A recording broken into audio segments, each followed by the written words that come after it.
Hello everyone. In chapter first, we will see uh, that there were so many large empire earlier, but in chapter we will see that there will be start of rising of new small kingdom. So large kingdoms are now divided into smaller kingdoms. Uh, Furthermore, we will see in this chapter why this happened, what did happen, and uh, where did this small kingdom arise, who are the famous king of that time. सो इस chapter में हमको यही देखना है जिसका period होगा 650 to 1200 AD के बीच में जितने भी राजा थे, कौन कौन पहले जैसे बड़े बड़े राजा हुआ करते थे, एम्पायर हुआ करता था, अब वो डिवाइड होकर अब छोटे छोटे नए किंगडम बनने चालू हुए, नए नए राजा डेवलप होने लगे. So in last class we saw that the last king was the Harshavardhan. Okay, before we start let's see the map once. The main राजवंश, कौन कौन से राजवंश थे 650 से 1200 ईस्वी के आसपास. आप देखेंगे you will see that there are Pratihar, Rashtrakuta, Chauhan, Parmar, Chalukya in the western part, Kalachuri in Chhattisgarh area middle part, Haya dynasty, Pal dynasty in the eastern part. Now come to south part, there is Kaktiya dynasty, Chalukya, furthermore Kadam, Velal and Pandya dynasty. Okay, you have to remember the map where there is where these different kingdoms were in which part of the country.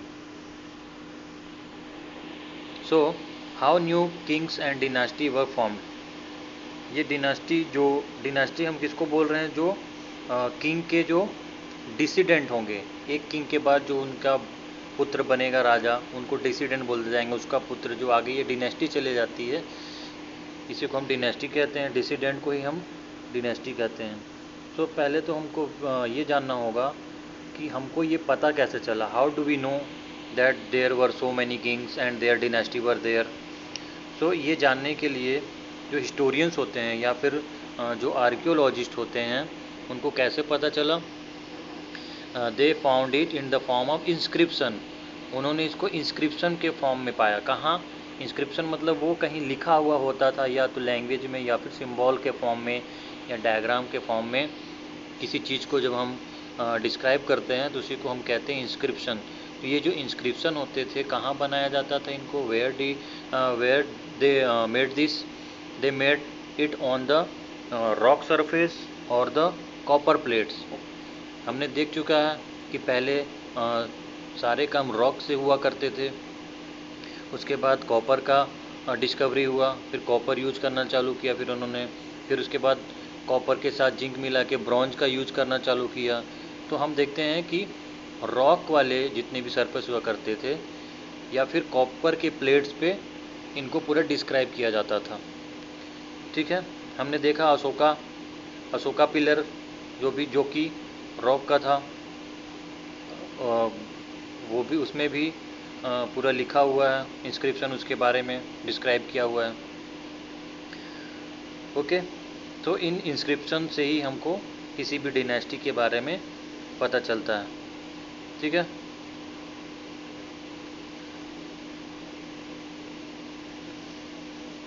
तो जो पहले जो empire हुआ करते थे, बड़े बड़े king हुआ करते थे, वो पावरफुल हुआ करते थे. धीरे धीरे उनके जो डिसिडेंट होते गए, आगे के जो उनके डिनेस्टी के जो न्यू किंग बनते गए, वो वीक थे, वो कैपेबल नहीं थे वो अपने एम्पायर को एक्सटेंड करने के लिए. तो धीरे धीरे उनका क्या हो गया, उनका डिस्ट्रॉय होना चालू हो गया वो किंगडम. ओके, और जैसे कोई किंग किसी दूसरे किंग पे अटैक करके उसको एरिया को एब्डिकेट करता था, अपने में मिक्स कर लेता था, मर्ज कर लेता था. कई बार नॉर्थ इंडिया में उसको मर्ज कर लिया जाता था. साउथ इंडिया में जब ये किसी किंग को हराते थे तो जनरली उनको मर्ज नहीं किया था, तो उनको ऑटोनॉमी दे दी जाती थी. उसके बदले में वहाँ का जो गवर्नर, ये अपना जो विक्ट्री कंट्री होते थे, विक्ट्री किंग होते थे, वो अपना गवर्नर वहाँ पे अपना बैठा दिया करते थे जो इनकी बात मानता था। ठीक है। लेकिन अब इसमें भी कुछ ऐसे गवर्नर होते थे जो बहुत पावरफुल होते गए। इनिशियली तो वो किंग के अंडर काम करते थे, लेकिन इनके अंडर में लार्ज एरिया होने की वजह से धीरे धीरे ये पावरफुल होते गए। पावरफुल होने के बाद इन्होंने अपने जो किंग का ही अगेंस्ट लड़ाई करना चालू कर दिया। इसमें कुछ थे जैसे राष्ट्रकूटा डिनेस्टी। इन्होंने क्या किया, इन्होंने किंग की सुप्रीमेसी को एक्सेप्ट नहीं की और इन्होंने अपना खुद अपने आप को किंग डिक्लेयर करके इंडिपेंडेंट घोषित कर दिया अपने आप को। इस प्रकार से हम देखेंगे ऐसे कई राजा हुए, जैसे प्रतिहार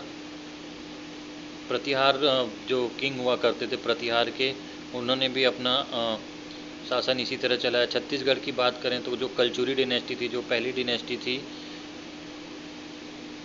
उन्होंने भी इसी तरीके से अपना किंगडमशिप इस्टेब्लिश किया था।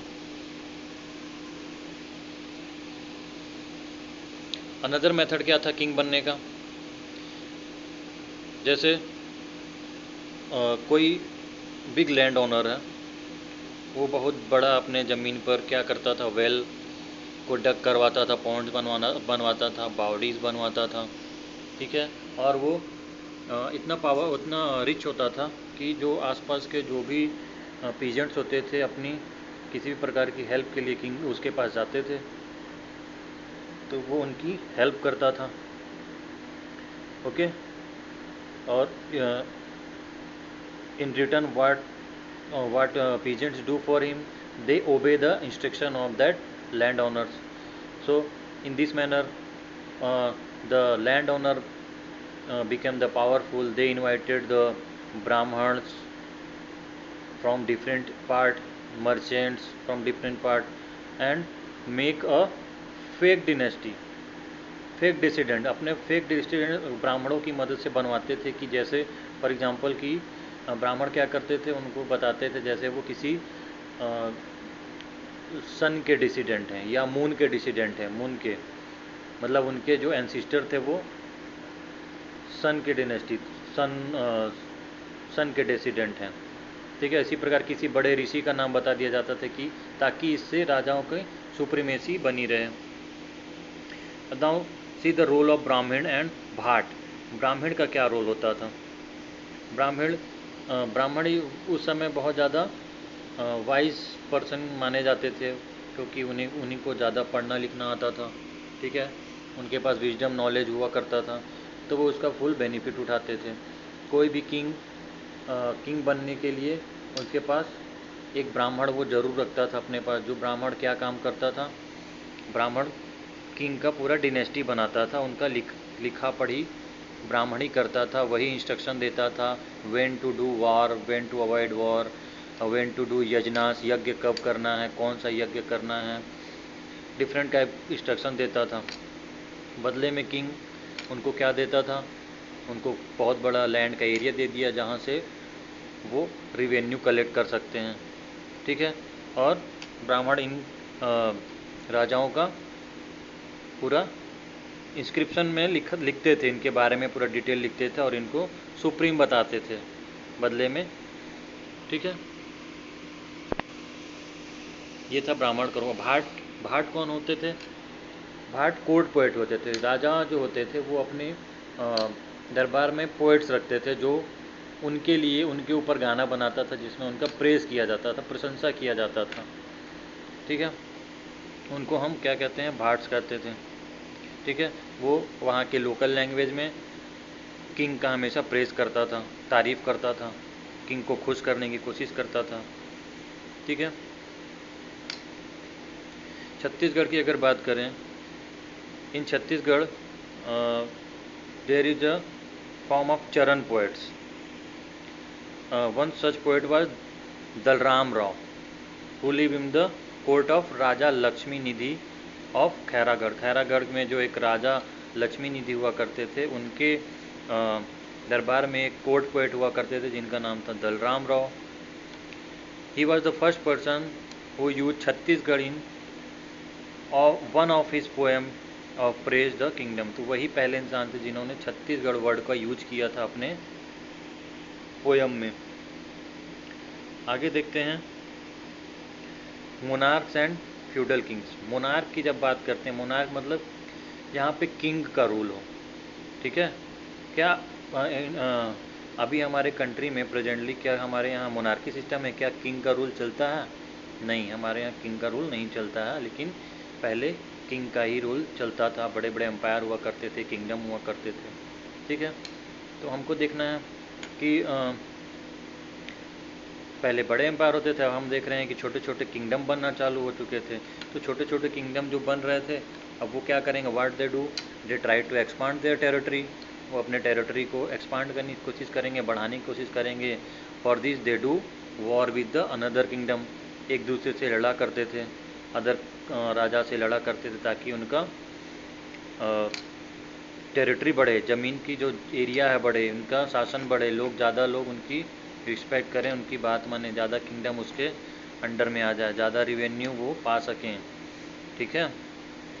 सपोज़ कोई किंग जो है किसी दूसरे किंग को डिफीट कर देता है वॉर में, तो जो विक्टर किंग है उसके कहा जाता था आधिपति, ठीक है, आधिपति या मोनार्क कहा जाता था। और जो डिफीटेड किंग हुआ करता था उसे कहते थे सामंत, और या फिर उसे फ्यूडल वेसल कहा करते थे, ठीक है। तो जो विक्टर किंग हुआ करता था उसको इस नाम से पुकारा जाता। फॉर एग्जांपल, जैसे किसी किंग का नाम है क्षितिपाल, तो उसे कहा जाएगा महासामंत श्री क्षितिपाल, ठीक है। और जो डिफीटेड किंग होगा, जो हारा हुआ है, वो सॉरी जो डिफीटेड है वो महासामंत, अभी सामंत होगा ना, तो डिफीटेड ही वाला जो है वो सामंत कहलाता है। तो महासामंत श्री क्षितिपाल। और जो विक्टोरियस किंग है, जो जीता हुआ किंग है, उनके सामने उनको कहा जाता था परम भट्टारक। भट्टारक का मीन्स किंग होता है। परम भट्टारक, परमेश्वर, महाराजा धीराज, श्री भोजादेव। फॉर एग्जांपल के लिए हम देखिए, अगर किंग का नाम भोजदेव था तो उनके पहले ये प्रीफिक्स यूज किया जाता था, ठीक है। अब देखते हैं फ्यूडल वेसल कौन होते। फ्यूडल किंग कौन होते थे? वही जो राजा जो हार चुके हैं वॉर में, जो सामंत हैं, जो फ्यूडल वेसल हैं, ठीक है, उन्हीं को हम सामंत या फ्यूडल वेसल कहते हैं, ठीक है। वो क्या करते थे? वो जो विक्टर किंग है उसकी सुप्रीमेसी को एक्सेप्ट कर लिया उन्होंने, और उसके अंडर वर्क करते थे। टाइम टू टाइम उनको प्रीशियस गिफ्ट भेजते थे।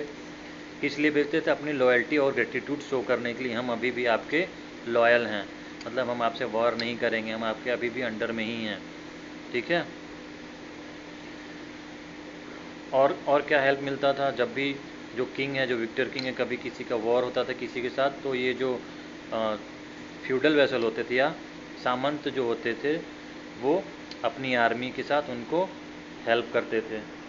Okay friends, next we will see in the next video.